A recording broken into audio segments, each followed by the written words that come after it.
Lakini baada ya kufika nikagundua kumbe sitakiwi tu kuzindua, nitakuwa mchoyo wa fadhila kama nitazindua bila kumpongeza ndugu yangu Kayombo. Mheshimiwa Kayombo, hongera sana. Na ninampongeza Mheshimiwa Kayombo kwa sababu kuu moja au mbili. Tuna madiwani 41, wote wanafanya kazi nzuri na wote wameshaanza utekelezaji wa ilani ya Chama cha Mapinduzi. Hoja inakuja, wanatekelezaje?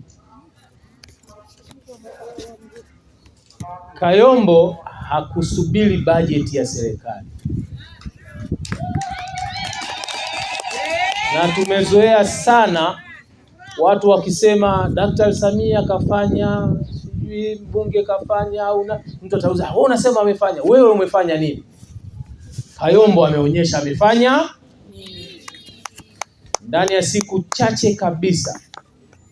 Kwa bajeti yake yeye na familia yake nyumbani, akaamua kutekeleza falsafa ya Chama cha Mapinduzi ya kutekeleza utu.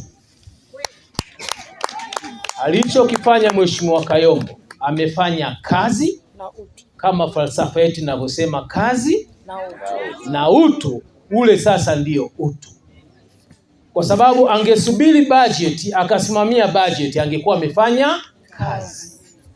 Lakini kwa kuwa bajeti haijakamilika, yeye akaamua kutumia utu.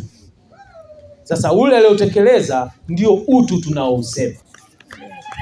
Amina. Naamini kama ameweza kufanya kwa siku chache, naamini tukiendelea kumpa muda wa kutosha, Kayombo ni mtumishi bora.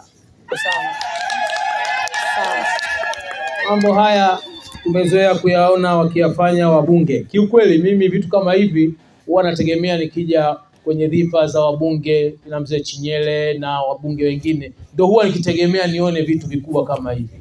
Kwa mara ya kwanza ndani ya miaka 26 niliyoishi Dodoma, miaka 26 niliyoishi Dodoma, kwa mara ya kwanza nimeona diwani katoa zaidi ya milioni 16 ndani ya miezi miwili kufanya kitu kikubwa kama hicho.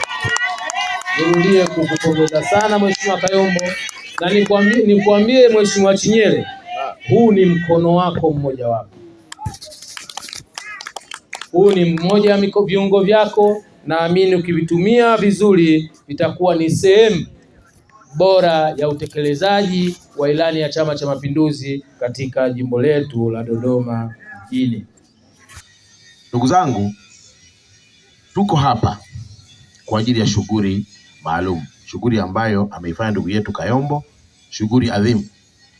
Mheshimiwa mgeni rasmi, wakati wa kampeni za uchaguzi mkuu mwaka jana katika kata ya Hazina, moja ya changamoto kubwa ambazo wananchi walikuwa wanalia ni pamoja na kivuko hiki hapa ambacho leo tumekuja kukizindua. Mheshimiwa mgeni rasmi, kulikuwa na kivuko hapa, lakini kivuko hiki kwa kweli kilikuwa na changamoto nyingi. Kivuko kilikuwa kina kasoro nyingi ambazo zilikuwa zinapelekea watoto wa shule, watoto wadogo na hata watu wazima kutumbukia wakati mwingine kama ambavyo imesema. Na tuliahidi kwamba tutatumia mbinu zote kuhakikisha kwamba kivuko hiki kinakarabatiwa na kinakuwa na afya kwa wakazi wa kata hii Hazina na wengine wanaovuka kwenda upande mwingine. Nashukuru sana, wakati tunahangaika ndugu yetu Kayombo alisema kwamba hapana, hili ni jambo la dharura, lazima lishughulikiwe haraka iwezekanavyo, na kama mnavyoona kashughulika nalo na limefikia hatua hii ambayo leo hii tunaenda kuzindua. Kwa kweli ni jambo ambalo ni jema, na kwa kweli linakiheshimisha sana Chama chetu cha Mapinduzi, kwamba ni chama ambacho kinayo serikali kutoka ngazi ya udiwani mpaka juu, ambayo inawajibika kwa ajili ya ustawi wa wakazi wa Dodoma yetu na kwa Hazina kwa namna ya pekee. Hali ilikuwa mbaya sana, palikuwa papitiki. Mimi mmoja wapo niliwahi kutumbukia kwenye yale mambao. Maji yalikuwa yanafika mpaka huku juu. Mvua ikinyesha kule, maji yanayokuja kutoka kule yanafika mpaka huku juu, mpaka kusababisha nani mbao kuoza, tukatumbukia wengine hapa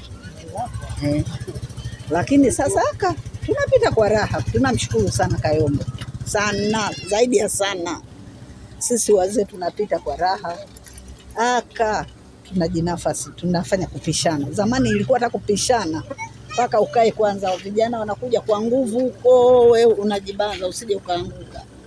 Haya, kuvusha mguu ilikuwa shida mbao zilivyolika, lakini sasa tunamshukuru Kayombo, kafanya kazi kubwa sana, na Mungu amuweke, ampe roho ya imani, aendelee na kazi. Haya, tunashindwa hata kwenda mjini kwa sababu ya kivuko, lakini sasa tunatoka tu manyumbani hapa, tunapita. Hata mtu ukiwa na mgonjwa unapita naye unampeleka hospitali, sio mpaka uzunguke. Tunashukuru sana kwa kweli.